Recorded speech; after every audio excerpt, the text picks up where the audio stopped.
first presentation here is actually one of our past recipients. It's the Howe Sound Women's Center, and they received our funding in, I think it was a year ago. Yeah, it was like May 2020. It was our first virtual meeting that we ever had. It was a $9,400 donation, and I'm just going to put, there we go. So it's Shannon Murray is the Community Program Director for the Howe Sound Women's Center Society, and she's going to tell us a little bit about how our donation was allocated in the organization. Hey, hi everyone. Oh, I see that I'm very big now. Thanks for having me tonight. It's nice to see you all, and nice to see your ugly sweaters or your Christmassy stuff. I'm not quite there yet, but hope to be soon. So the funding that we got from 100 Whistler Women was Chromebooks. So we purchased 10 Chromebooks and gave them out to folks in community. So we did give them out to 6 single women, 4 children and youth got them, and then 2 single moms with kids got them. And so what this meant, we were finding when lockdown came, there was a lot of women who didn't have computers, a lot of kids who didn't have computers to access their school studies and things like that to keep connected. And so there was a huge, group of people that were being isolated even further through the pandemic and the lockdown. And so happy to say that so these 10 people got the computers. And really what it allowed them to do is to feel more connected. So the computers obviously access to internet, being connected through Zoom, email, online chatting with family and friends close by and far away. Things like being able to watch movies and connect through their other systems like banking systems and things like that, allowed them to do that. For 2 women, it gave them the ability to work from home, which was really amazing. Otherwise, they would have had to leave their job. For all 4 children, it allowed them to connect to their school and do online schooling because they weren't able to go to school. For these 4 children who got them were out of school for longer than, I think it was the 3 months that we were actually, the schools were closed. So that really was a benefit for these children. And then, the moms with kids, they just shared the computer to be able to connect with family and friends. And so it was quite amazing. And we really appreciate the support. And we were glad to be able to put that out into the community to help them. That's great. Thank you so much.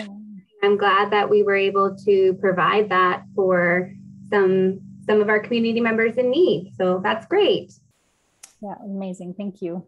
Thank you for taking the time to come and chat with us. I know you have to run, doing the family duties. So thank you for coming out. Yeah, that's great. Thank you for having me again, and good night, everyone. Good night. Okay, so now we're going to move on to our presentations. I just saw in the chat box that somebody may have had a question. Deb, did you have a question? Can't see you. No? Okay, I think we're good. I'm not ignoring you. If you have something, send it in the chat box. All right, we're going to head into our first presentation, which is Dale Mikkelsen from the Whistler Off-Road Cycling Association. And I'm just trying to find you. Dale, give me a little wave and help me out. There you are. Thank you. All right. Take it away, Dale. Okay, so you said 5 minutes and nothing more, nothing less. So thanks for having us. It's amazing what you folks do. I have to be honest and say I hadn't heard of your group until I was contacted. And then looking at the website, it was pretty darn impressive. So we're happy and honored to be a nominee here to present to you. So basically, as you just heard, WORCA is the Whistler Off-Road Cycling Association. And we maintain really just over, it's debatable, we often fight over it, but about 150 kilometers of trail in the Whistler Valley that you probably use on a daily basis or a weekly basis.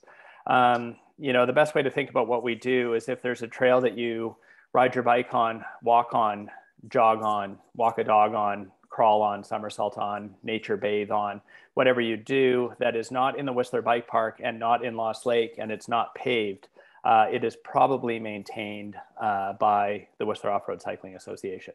So our core objective is to maintain free and unencumbered access to multi-use trails in the Whistler Valley. And that's the key is that they're multi-use trails. They're not just mountain bike trails. We just happen to be mountain bikers that are passionate about the trails and have become the de facto organization that loves to maintain them. As a matter of fact, this year was the first year we introduced a trail runners membership rather than just a cycling membership. So those that identified more as trail runners than mountain bikers felt that cohesion with what we do.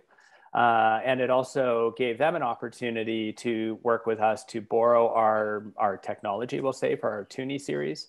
And they started running virtual Toonies for their running club as well.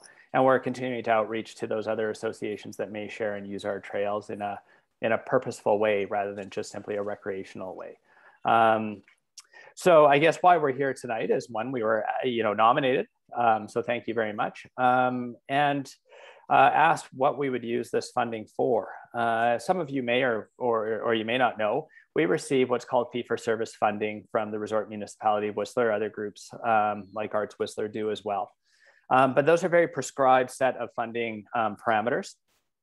And really what we're allowed to use that money for is trail maintenance only. So obviously, with the sad and tragic flooding we've had, the heavy rains we've had, we're expecting in the spring to go into a lot of damage and to see a lot of trails that are washed out, a lot of trails that need significant repair. And that's what fee-for-service money is for. We also have trails that receive upwards now of 300 users a day in peak periods. Lord of the Squirrels, if you've heard of that trail, can actually move close to 600 riders or users in a day on a peak Saturday or Sunday in the early summer when it's just opened. So maintenance is probably the biggest part of what we do. But additionally, we provide teaching and classes, summer camp. I don't know if any of you have put your children in summer camp, in the WORCA summer camps. We run between 400 to 450 kids a year through that program. This year was our most successful year ever, I think, with 437 kids run through the program. We try to keep the rates really, really affordable for parents in Whistler. It's a slightly higher rate if you live outside of Whistler or outside of the sea to sky. And we also, run events. Events are a critical part of life in Whistler for many of our young athletes and many of our, like myself, older and semi-retired athletes and people that just want to push themselves harder than they ever thought they would. And that's our Toonies. We ran our back 40 race for the first time this year. We supported the Canadian Enduro Series this year. And it's just an opportunity to get people engaged. So none of that stuff that I've just talked about is funded.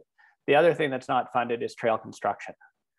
So you may, if you use the trails, have noticed that over the years, we've really been expanding our more accessible and blue network of trails. So we've been building connectors and we've really focused on more flowier, more accessible, more welcoming blue square trails for all users, again, multi-use trails.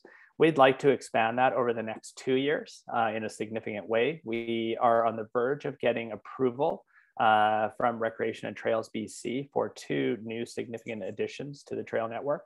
One of those is called, generically right now, and we're not very creative with names when we're not building them. It's called Mystic to Function.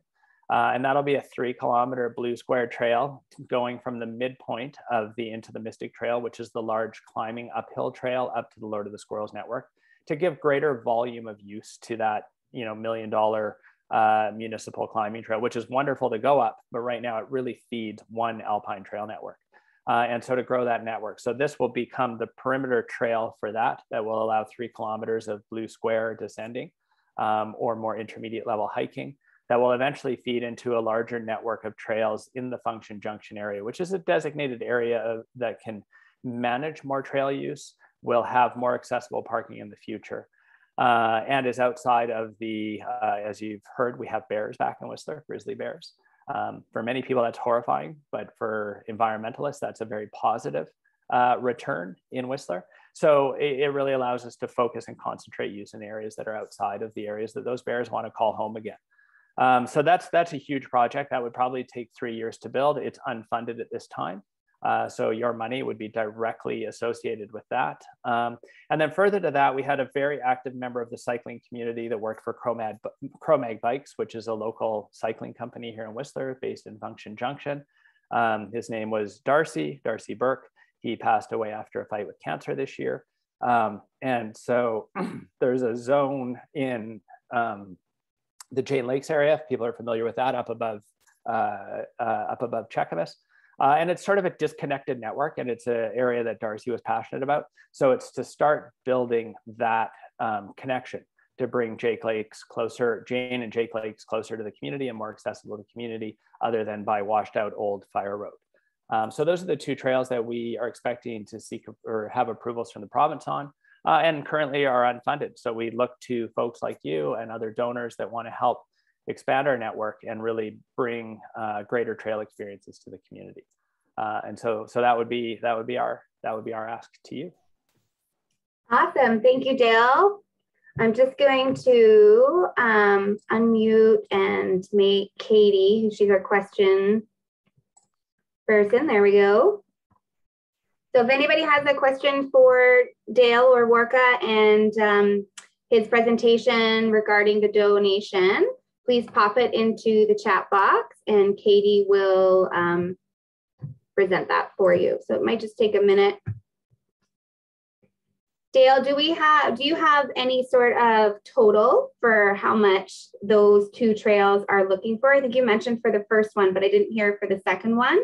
Oh, so those trails will, I mean, generally our rate to build a trail, just looking at trail laborers' costs. And one thing that we strive to do with our trail crew, which was 6 people this year, is we provide a living wage.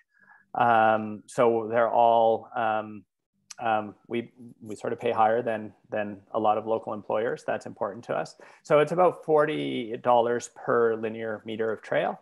So if you're looking at 2 trails that are about 3 kilometers each, 6 kilometers times 40, it gets really complex in the math world for me. But I believe that's probably about $24,000. So it's not cheap to build trails. Now that it wouldn't cost that much, it probably half that, because we also have trail nights where we get 25 to 40 volunteers out every Tuesday night and help us construct trails as well. It's part of that learning and that engagement process that we do. So we always look at what's the full cost of the build, and typically we can almost half that with the support of the community building. Right. So essentially a donation of almost 12,000 could possibly cover the entire trail building. It really could. I mean, it certainly, okay. It still would take us a couple of years because our trail crews are dedicated to maintenance as well as construction, but right. It would certainly make it a reality for sure. Okay. Dale, can you share with us some of your other main fundraising outlets?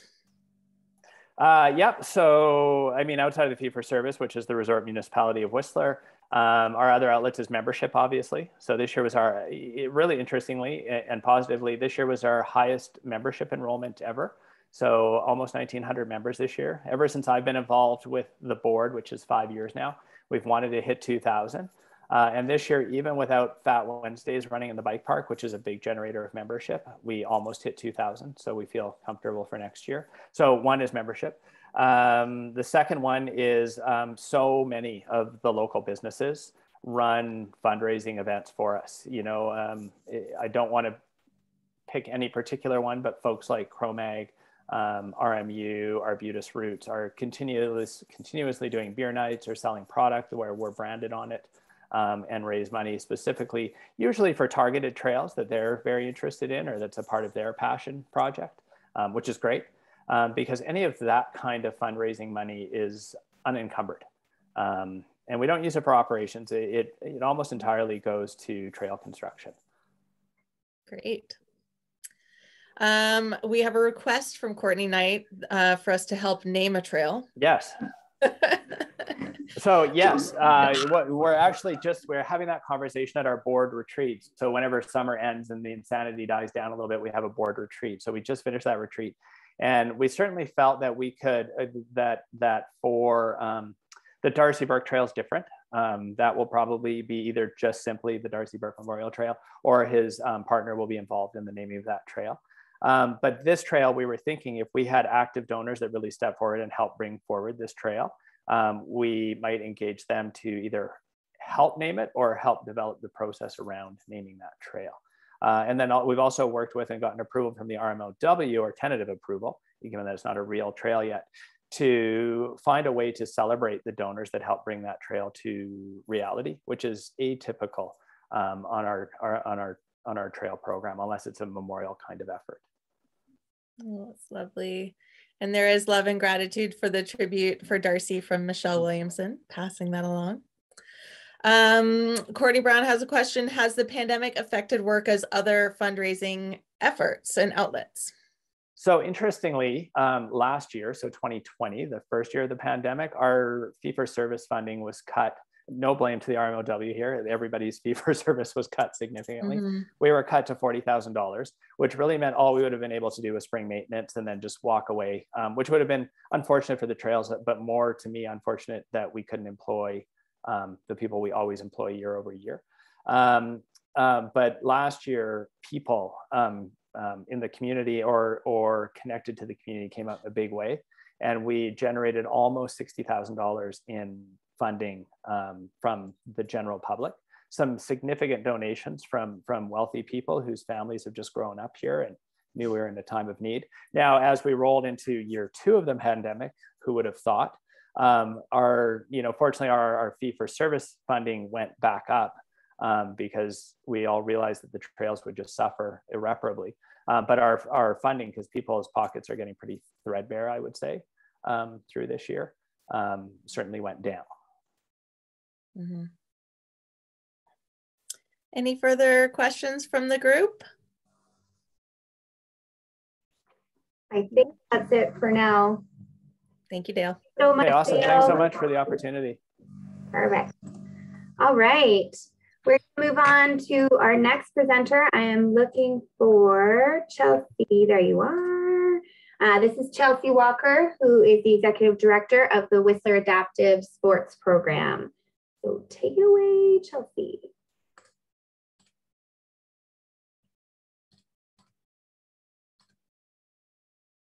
You're mute. Yeah. Hi, everybody. Classic. Every time. I'm a Teams person now, so not a Zoom person. Hi, everybody. So my name is Chelsey. I'm the Executive Director of the Whistler Adaptive Sports Program Society, and I'm coming from you this evening from the unceded territory of the Lil'wat Nation. So we are very grateful to operate within this territory.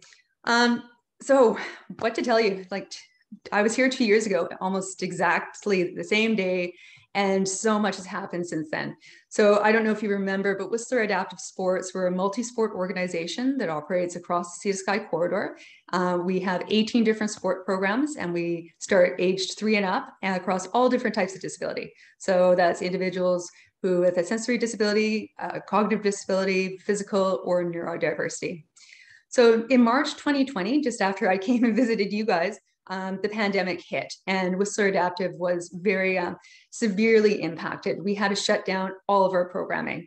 And for those of you who know our programs, we're more than just a sport organization. We're a lifeline for a lot of individuals who live within our community. We infill for a lot of social services and a lot of social connections that don't exist because of the rural nature of the Sea to Sky. So even though we have millions of visitors a year, when you look for support for individuals with a disability in our communities, it's actually relatively low. So we pivoted. We pivoted really, really quickly. We got together as a team and we said, how can we continue to provide these services and this lifeline to some of the most vulnerable people in our community? And so we went completely online. So we became an online sport organization all the way till July 2020. And it was great. People were still engaging. It wasn't as easy with the little kids because, doing sports through a screen, it's not as simple as you and I downloading an app and going, hey, yeah, I'll go do some Pilates. You don't have that same social connection. But fortunately for us, there was a little bit of a glimmer of hope going into summer 2020, where we were able to reopen and offer in-person programming. And that was just so exciting for us because, we're really passionate about sport, really passionate about getting out into nature and using nature as a way to provide therapy, respite for families, healing, just being able to be free and not stuck indoors or stuck on the pavement for individuals with mobility restriction. It wasn't easy. We had to write a 47-page return to sport plan in order to keep open, right? Because we operate in 3 different communities, which every community had its own set of rules. Every sport had its own set of rules. And, it came down to things like we couldn't even throw a ball to a child. So how do you run a sport program in person where you can't even throw a ball? So we just really just sat there and like, how can we do this? How can we think outside the box and continue to deliver quality sport programming to those who are most vulnerable? And so our core little team that we got stuck together, there was only 5 of us. We said, let's do single person format programming where we concentrate on physical literacy and we have the opportunity to do it social distanced and maybe just not offer every sport that we can offer. So we didn't canoe, big deal. We did yoga, we played games, we got creative, and we're able to offer a really robust summer program in 2020. And an amazing thing happened. So even though we weren't able to welcome back visitors from anywhere outside our region, our local participation grew by 23%. People started coming out even more from Squamish, Whistler, and Pemberton. Fast forward into winter 2020-21, we all know that we, again, had lots of restrictions. It was really, really tough. And for the first time since our inception, Whistler Adaptive Sports was not able to offer a ski and snowboard program. We just couldn't do it. And that was really tough for an organization who really, we want to say yes. We want to say anything is possible.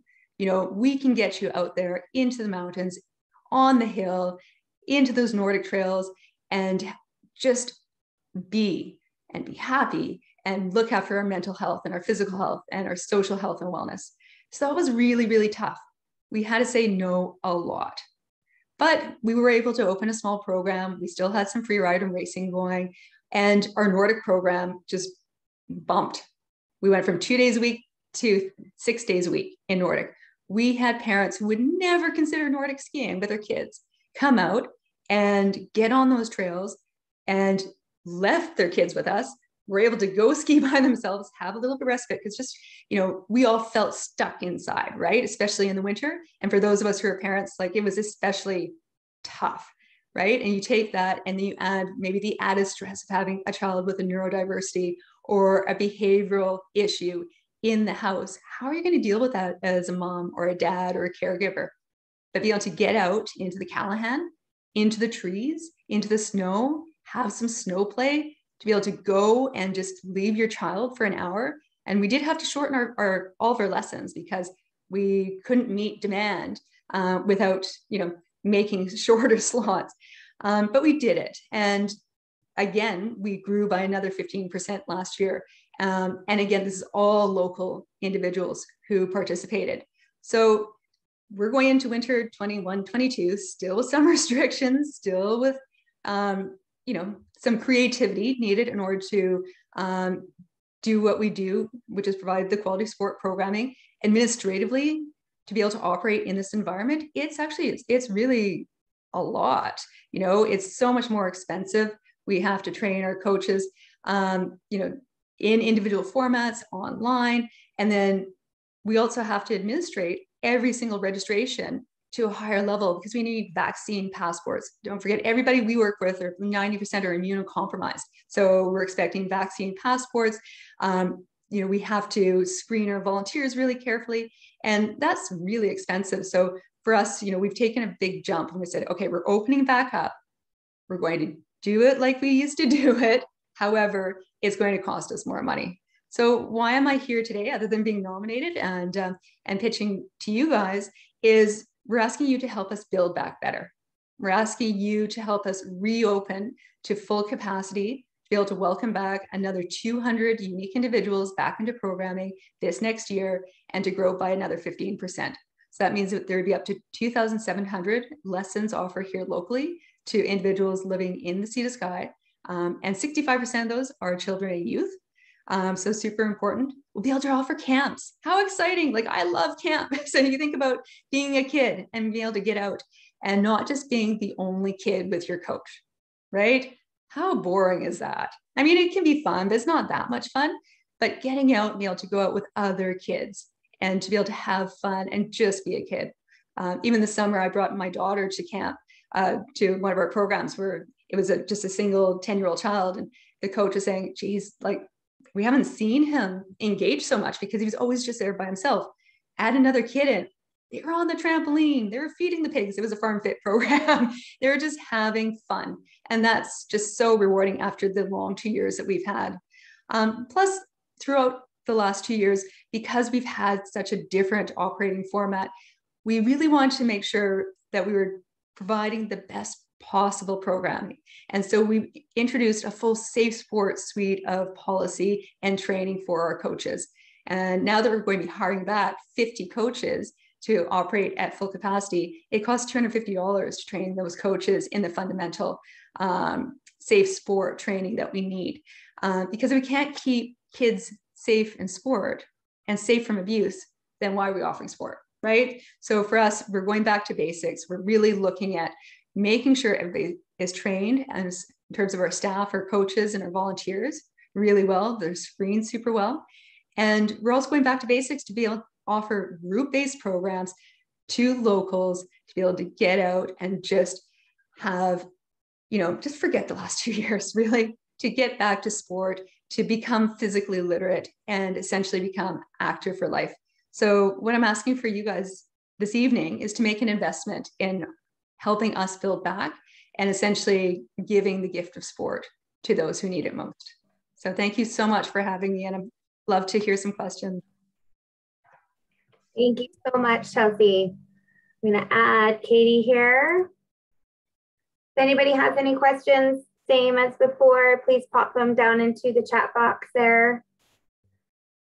Chelsey, do you have any sort of numerical values to how much it's going to cost to bring back the program more than it would in previous years, or anything around that? For sure. So our typical operating budget would have been just under $500,000. This year we have to raise $750,000.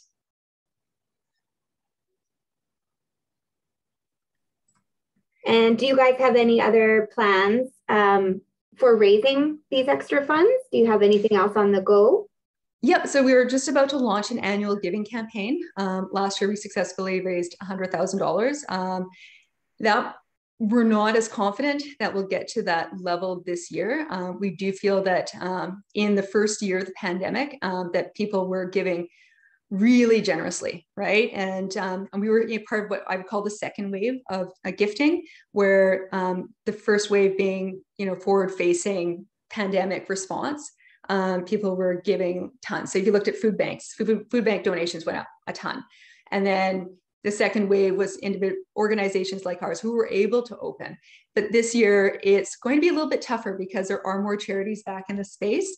And so we'll have to, just keep our expectations a little bit more realistic. So we're targeting $50,000 through that.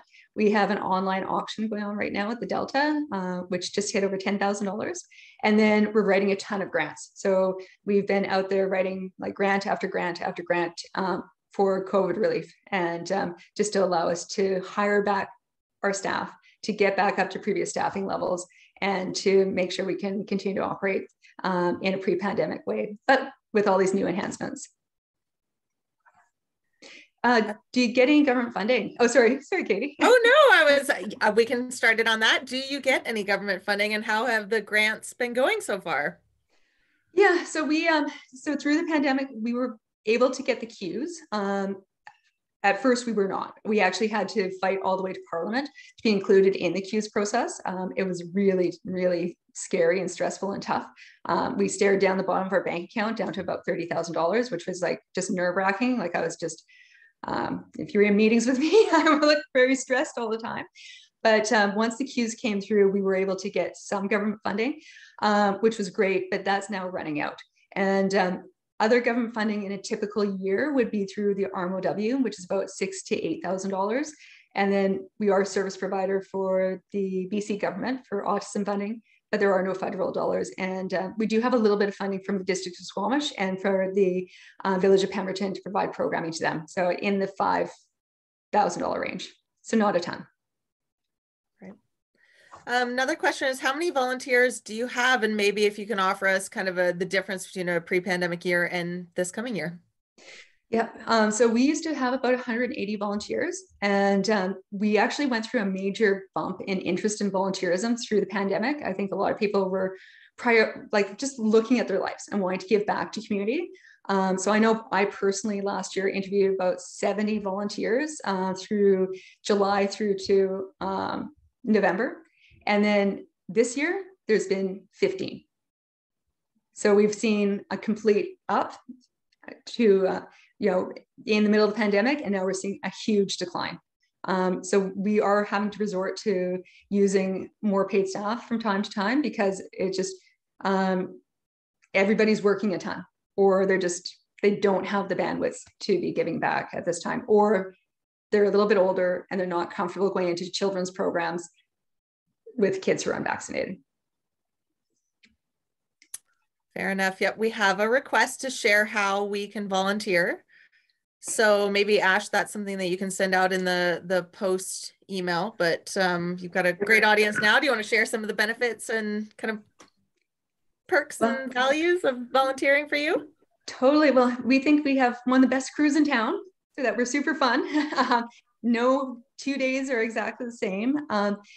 But it's really the connection. Like we're like a family at Whistler Adaptive. So one of the differences pre-pandemic to post-pandemic is that we're stabilizing volunteer shifts a little bit more. We're not switching people around. So you're really developing a close connection with the athlete and the participants you're working with. Plus through the pandemic, we had to develop a whole Squamish program. I forgot to mention that. We actually developed a whole full-time year-round program in Squamish just because of the pandemic, because we couldn't move kids from Squamish up to Whistler. And so now we have the opportunity to volunteer, not like in a 6-hour shift. You can come out and help with a 1-hour physical literacy program or 1 hour of yoga. So the shifts tend to be a little bit shorter and they're a ton of fun. Plus you have lots of great training, right? So things that you might not have thought about previously, but like how do you work with kids with divergent needs? Like just things that as lifelong learners are just super interesting. Mm-hmm. And how old do you have to be to volunteer? So we've taken as young as 13, not in a leadership position, but with lots of supervision. We call them a coach in training. But typically, if you're going to be volunteering in some of our larger programs, we look 16 at minimum. Great. Amazing. Thank you so much, Chelsey. Oh, well, thank you all so much for having me. And it's so lovely to see you all. I wish I was seeing you in person, but welcome to my principal bedroom. So there you go. Thank you. Thank you. Thanks, Chelsey. All right, so we are on to our final presentations. Let me just see if I can find Sarah. Where did you go? Sarah. I'm hiding here. Where are you, Sarah? Why don't I see you? Am I in the corner, maybe? Oh, there you are. You're way up at the top, right beside. Oh. Funny how that works. All right, everybody welcome Sarah Jones, who is the manager of the Pemberton Children's Center. Yeah, thank you. So yeah, as Ashley just mentioned, my name's Sarah, and I'm presenting on behalf of the Pemberton Childcare Society. The society has been operating in its current licensed childcare facility, which is known as the Pemberton Children's Center, since 2008, which is located within the unceded territory of Lil'wat Nation. The Children's Centre is the only licensed registered non-profit daycare in our tiny mountain town of 3,000 people. We currently support over 75 families with daycare spots for 49 children a day, thanks to our incredible staff of 18 full and part-time workers. And our mandate is to champion healthy and sustainable childcare together with families in the community. So I'm here today to talk to you about our hopeful wellness project. Just to give you some background of our past year, pandemic aside and the financials aside, the Pemberton Childcare Society decided to utilize our CEWS, so the wage subsidy funding, to actually help out our families throughout the pandemic and relieve any extra financial stresses. So that involved them not having to pay for days that they were absent, their children were sick. And we also removed our society's fees for the duration of CEWS funding. We figured the families were going through a lot, and anything that we could do to help them, we would do. So now we have this unexpected opportunity to bring our wellness fund to life and give back to our incredible staff for everything they've done over the years, particularly during the ongoing pandemic.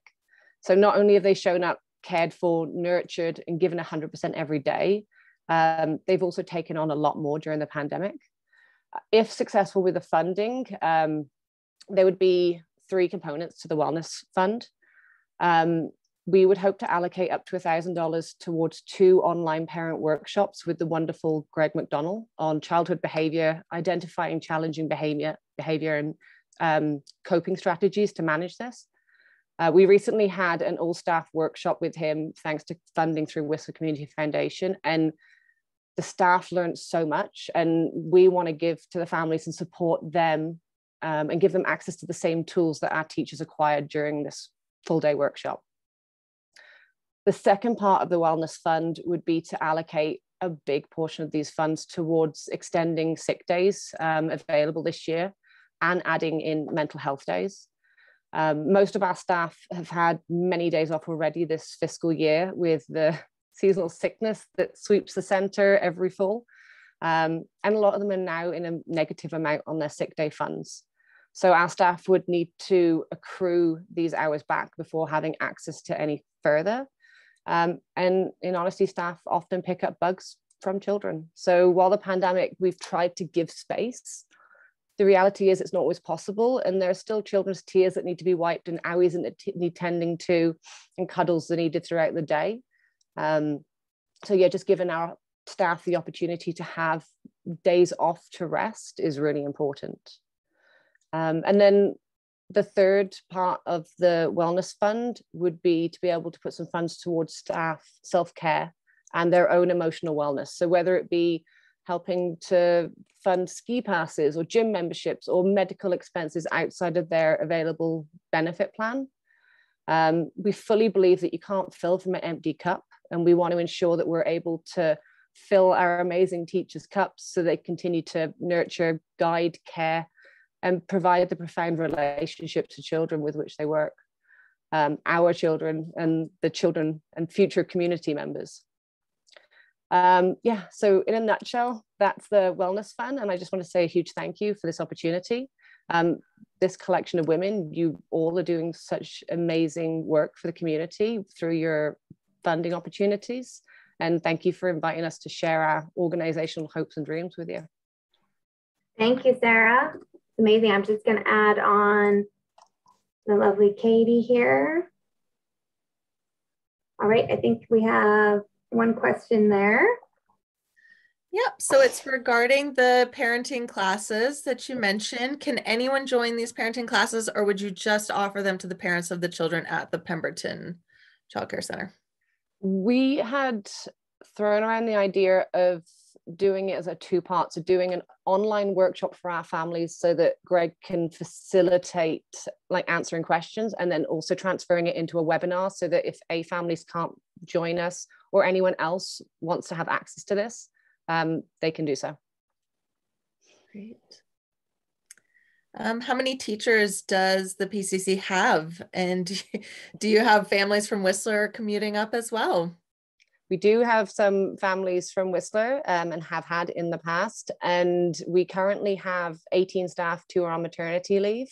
and constantly actively hiring. Sarah, I was just wondering if you were to receive the funds and incorporate this wellness fund for your staff members, how would you continue that moving forward? How, like, you know, you're setting a precedent for your staff. How do you plan to continue this program into future years? That's a great question. We're always looking for funding opportunities to help our staff. We currently are enrolled in the gaming grant, as well as other opportunities like funding wise. Unfortunately, a lot of grants don't allow us to cover operating costs, is the basics of it. So wages and general day-to-day operations aren't covered under grants. We will continue. It's something that the board members, myself as manager, and the other management feel very strongly about, that our staff need to have access to this. So we will actively continue to seek access to funding to support this. Where it will come from, I'm unsure. When we got this nomination, it was this incredible opportunity to just get the ball rolling and just give back to the staff who have been with us and given everything throughout the pandemic. So at this moment in time, I don't have a solid answer, but it would be at the forefront of our searching for grants. Perfect. Thank you. I just wanted you to mention that the grants don't go to your operating. That's all I was going for. I'm cheeky. Another question here. What did sharing the Q's savings on your end with the parents and families look like, and how did you pass those savings on to your families? I don't have, I'm 3 weeks into the role, so I don't have all of the exact funding numbers right now. But what we did, we kept on our enrollment, we kept tabs on all of the children who were absent due to sick days or families that just weren't comfortable having their children in the center during the pandemic. We allowed them to hold their spaces and essentially withdraw with keeping those spaces guaranteed for them. And then at the end of the month, Ola, our incredible assistant manager, would go through all of the registrations and credit all of the families back for the days that they missed, which would then be reflected on the next bill. I hope you're getting a lot of Christmas cards for that. That's really generous of you. Another question is, what kind of financial hit have you taken on from the pandemic in terms of your fundraising locally or otherwise? It's been challenging. And so the Pemberton Childcare Society also subscribed for the childcare fee reduction, which is incredible. And we're so thankful that we can give that to the families. But the reality is it fixes our prices. So we can't then increase fees to increase staff wages. We have to go through a big process to do that. Last year was a big financial hit, and we're in debt recovery mode right now, big time. And yeah, I'm hoping moving forward, our focus will be continuing with grant funding and donations. Yeah, I'm hoping I answered that question fully. If I missed a part, please.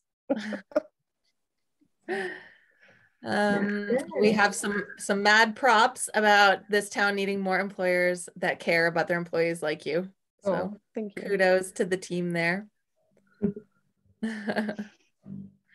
Does anyone else have any questions? I'll just end it with Dale from Worka letting you and Whistler Adaptive Sports know that you're amazing, and he is overwhelmed. Oh, we've got one more. Are you a registered charity? We are a non-profit organization and registered charity. So we can issue charity receipts. Awesome. Thank you so much, Sarah. I really appreciate you coming on here. Thank you, Katie, for the wonderful question administering.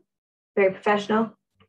All right, I am just going to do a quick overview here. So we had 3 organizations present this evening. We had Worka present. Basically, the funds would go to a trail building and could essentially build one full trail section. We had the Whistler Adaptive Sports Program was looking to reopen their winter programming, and the Pemberton Children's Center, which is looking to do two things, facilitate an online parent workshop, and then also implement some great and much needed staff care wellness. So those are our three options this evening. I'm going to pop up our poll. There you go. And I'll give everybody a few minutes to get that started. Oh, Katie, sorry. Can I make you?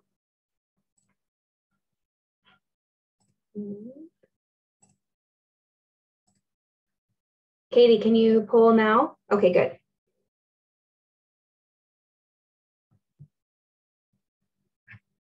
So we should have 51 responses on here when we're done. Oh, 50.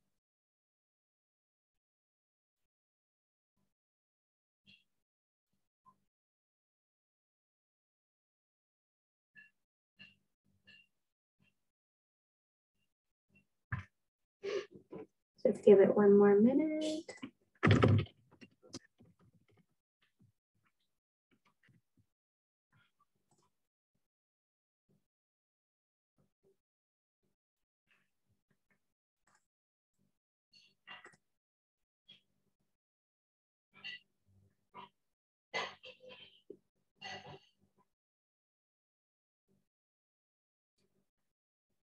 I think maybe those of you who are sharing your seat, if you want to send me a direct message for the vote of the other people that are on your seat, so we can get that accounted for as well.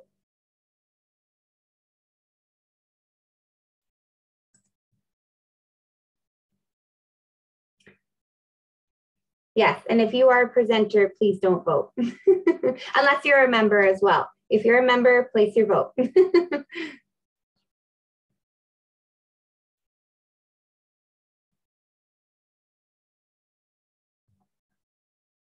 To everybody at Liz's house, how are you three voting? Okay, each of you have your own device. Look at smartness coming in. Smart and beautiful. All right, I'm going to end our poll. I will say that was the closest one we have ever had. And we will get a drum roll, please. Tonight, our recipient of $11,900 will go to the Whistler Adaptive Sports Program and the lovely Chelsey Walker. I will put you up here. Congratulations, Chelsey, and to your whole program. I hope that these funds can be used to get your program back up and running and relieve some of the stress that's been going on within your organization. And yeah, congratulations. Well, thank you guys so much. We so appreciate everything that the 100 Women do across the corridor, and good work to the other two organizations. I know it's tough. It's been a really tough year for the charitable sector. And I'm going to give props to all of you. And a really interesting fact is, 8.5% of the GDP is generated in Canada by charitable sector. There you go. And that's been growing since the pandemic. So without donors like you, we can do the good work that we're doing and recover back. So thank you all so much. And we look forward to reporting back and sending maybe some pictures of some very happy kids. Awesome. Amazing. And thank you also to Dale and Sarah. Thank you so much for coming on and presenting. You both did an amazing job. I will